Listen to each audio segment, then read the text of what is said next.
checking out my channel. Thank you for clicking on this video. This video is part of the series of videos I post to try to help people out when it comes to aptitude tests, like the civil service exam, UPCAT Live, PhilSat, and all of those things. Today is part of our Wordy Wednesday series. Although technically hindi Wednesday ngayon. Pero gusto ko pa rin kasi gumawa ng lesson para sa inyo para maihabol kasi marami sa inyong mag-exam na on Sunday.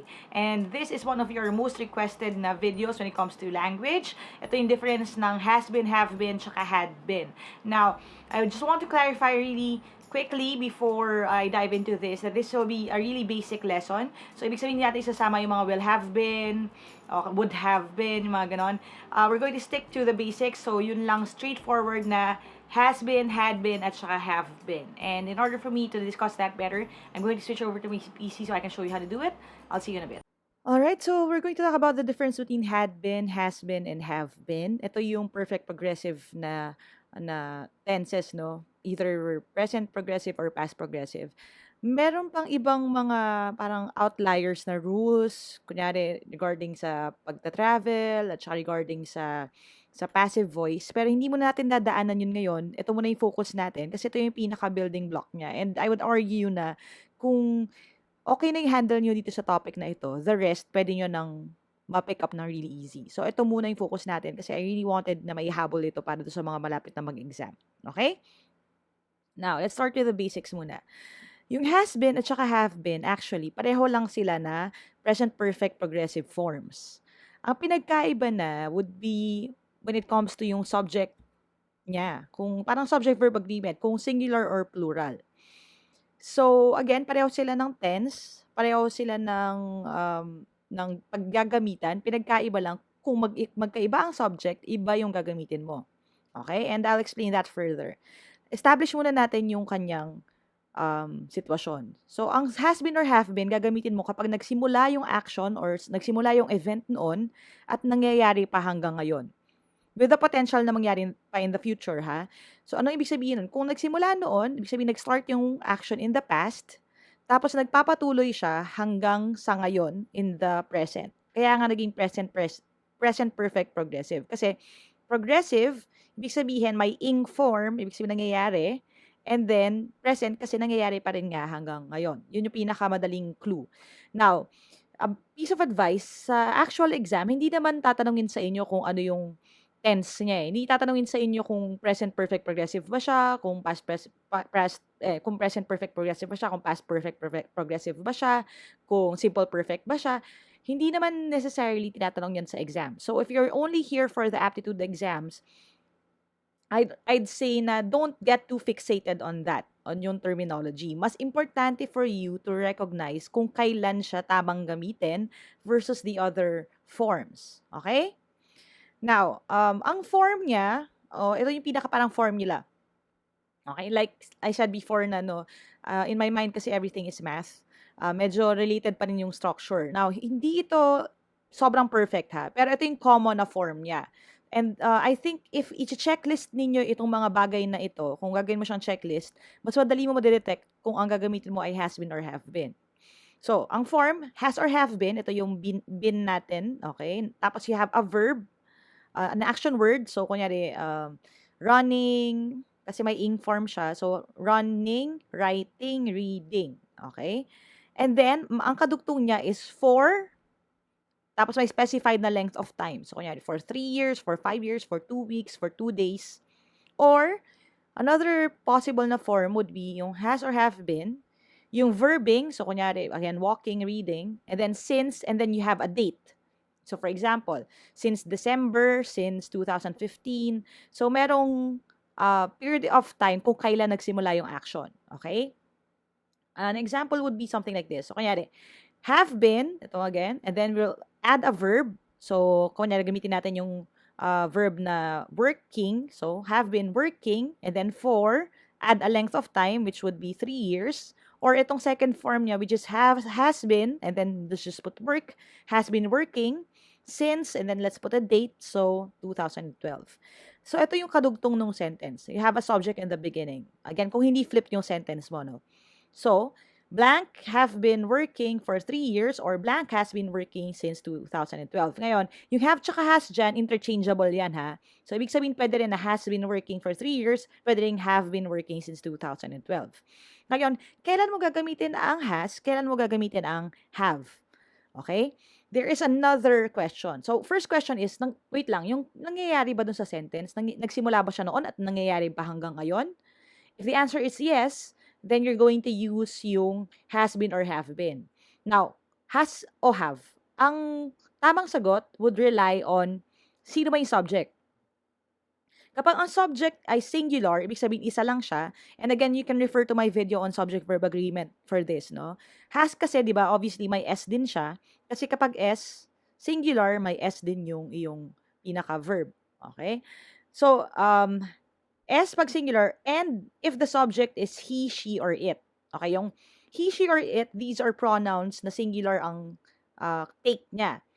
So, yari, he has been working for 3 years. She has been working for 3 years. She has been working since 2012. Okay? So, sa sentence na ito, yun ang gagamitin mo. Ngayon, kung have naman, gagamitin mo siya kapag the subject is plural and if the subject is we, you, or I. Now, bakit? Kasi ang we, obviously, okay, maramihan yan. So, same din actually for they. Kasi ang they, maramihan din niya. Yan. Kasi ang they, marami sila, right? Hindi katulad ng he or she or it. Ang you, kahit na ang you can be used for singular or plural, ang take niya is still plural. Kaya pag you, automatic have. Pag I, automatic have din. Which means, if you have a sentence like this, she blank working for 3 years, the answer would be, she, dahil she ay isa lang, she has been working for 3 years. Kung ang example mo naman looks like this, so I, and again, ang I kasi ang count niya is plural, you would choose I have been working for 3 years. Now, again, like I said, pareho naman sila ng form. Yung isa is just she, yung isa ay I. Pareho silang present perfect progressive. Okay, now, this may look really medyo complicated, no? And I have been looking for a way to explain this in an easier way. And that is why, just wait until the end of the video. Papakita ko sa inyo yung parang flowchart kung paano ko siya parang iniisip. So, I decided to kind of break down what goes on in my mind when I answer these questions. I'll teach you how to do it later. Pero ito yung pinaka-concept niya. And I really, really want you to pick up itong concept din na ito. So, again, has been or have been, ganyan yan. Yan ang line of questioning. Now, paano yung had been? Ang had been is actually yung past perfect progressive form. Ibig sabihin nun, the action ay nagsimula noon, nagpatuloy in the past, at natapos din noon. Ibig sabihin, ito ay action na nangyari in the past, nagsimula, tumakbo siguro siya for a period of time, tapos natapos din naman in the past. Okay? So, merong clue na natapos din siya.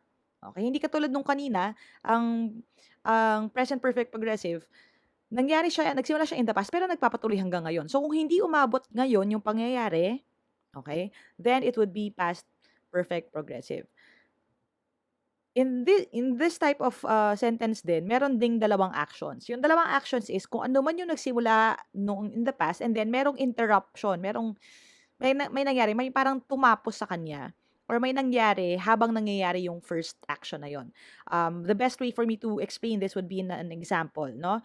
Now, itong form niya is like this, okay? So, may had been, magkahawig sila actually. If you look at this, familiar to kasi nangyari na to kanina, right? Had been verbing for length of time. Kaya lang, magiging had been siya or magiging past present progressive kapag meron pang isang second event pa na minention. May gumulo dun sa sitwasyon. Okay? Let me give you an example. So, ito.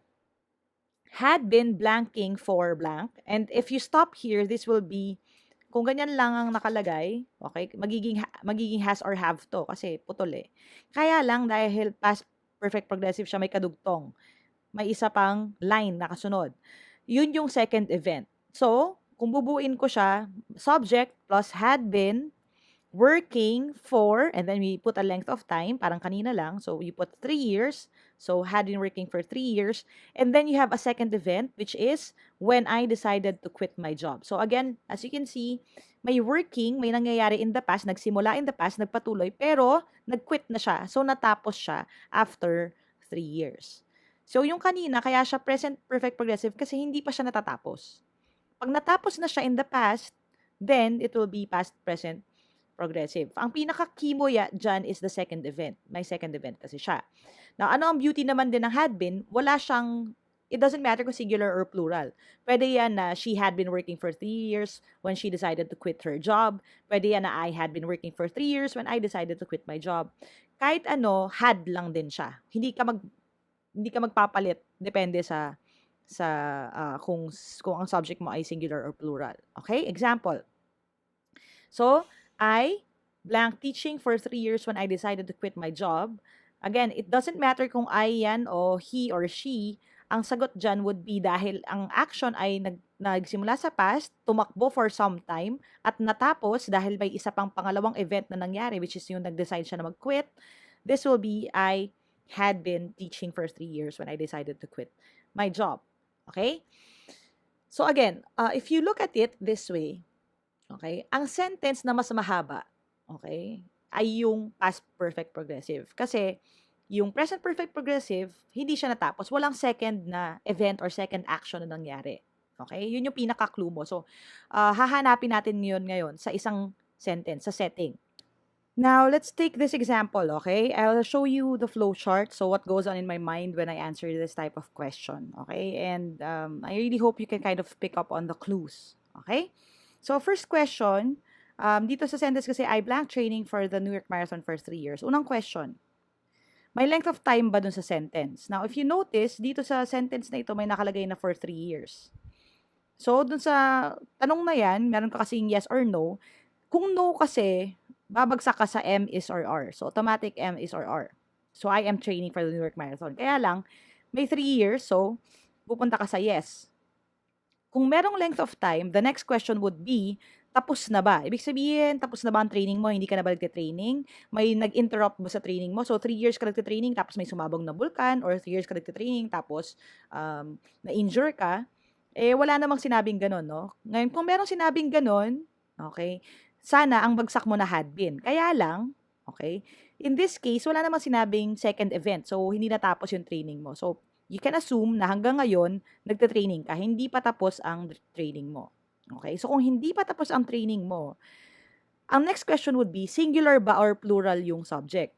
Now, again, tingnan natin, I siya, right?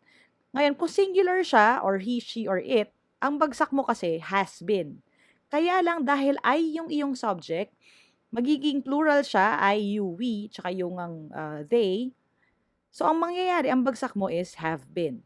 Kaya in this sentence, okay, the answer would be have been. Kasi, meron kang 3 years, pero hindi natapos. So, ito ay actually present perfect progressive. Kasi, nagsimula sa past, pero nagpapatuloy pa hanggang ngayon. Okay? Now, balitan natin yung sentence, and then we're just going to follow the same flow chart. I'll show you, okay? Ito, same concept, pinalitan lang natin yung cast of characters, tsaka dinugtungan natin ng konti, no? So, ito, Daniel. Si Daniel ngayon ang bida. Daniel blank training for the New York Marathon for 3 years. Again, unang tanong, may length of time ba? You see here, merong 3 years. So, yes, may length of time.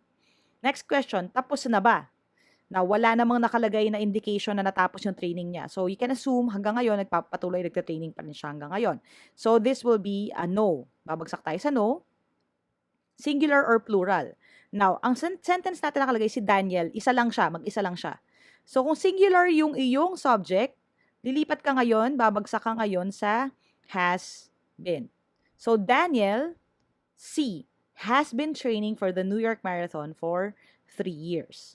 Again, yun yung line of questioning. Kaya, babagsak ka sa has been. Ngayon, palitan uli natin yung sentence, just so I can show you yung subtle differences between each of them. Paano kung ang nakalagay is this? Daniel blank training for the New York Marathon for 3 years when he got injured. So again, bagsak tayo. Simula tayo sa simula. May length of time ba? Kung kailan siya nagtitraining? Yes, kasi ito, 3 years, yan yung indicator natin. Ngayon, tapos na ba yung action? Now, if you notice, sabi, he got injured. Ibig sabihin, na-interrupt or naputol yung training niya. Okay? So, nangyari in the past, nagpatuloy in the past, pero natapos in the past. May nangyari. May second event or second action. So, in this case, tapos na siya. Natapos yung training niya kasi na-injure siya eh. So, the answer would be yes. Ang bagsak natin would be had been. So, the answer here would be had been. Okay? So again, maliliit na pagkakaiba, kaya you really have to practice really well. So make sure that you stay until the end of the video. There will be a link to a quick quiz that I will post for you guys. Andun din yung explanation for the quick quiz.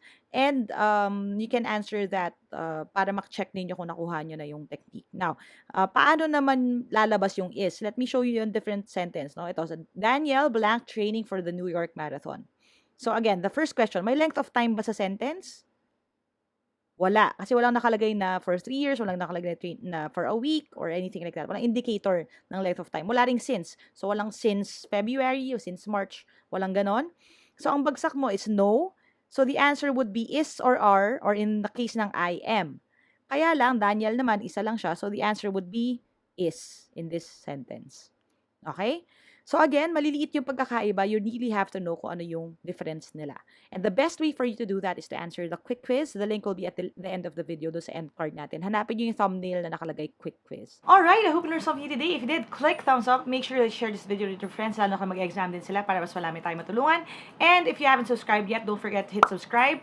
Hit the bell icon para malaman nyo as soon as a new video posts. Kasi susubukan kong gumawa ng mas marami pang videos as soon as possible para maihabol pa sa inyong exam. So if you don't want to miss any of that, don't forget to subscribe. Now, if you are also interested to get this shirt that I'm wearing right now, ito yung isa sa mga shirts sa ating Team Laika official merch store. The link will be down below. Adja siya kasi ito yung lagi natin sinasabi at the end of the video, parang war cry natin dito sa Team Laika. So if you want one of these shirts, don't forget to click the link down below. Itong mga proceeds nitong shirts na to will go into yung mini library / learning center that we're building somewhere in Batangas really soon. So thanks guys, and as always, if you want to reach out to me directly, maybe get one of the reviewers that I made or join the online or live review program, you can go to www.facebook.com/teamlaika for more information. Thanks guys, never stop learning. Adja, kaya niyan. I'll see you in my next video, and bye for now.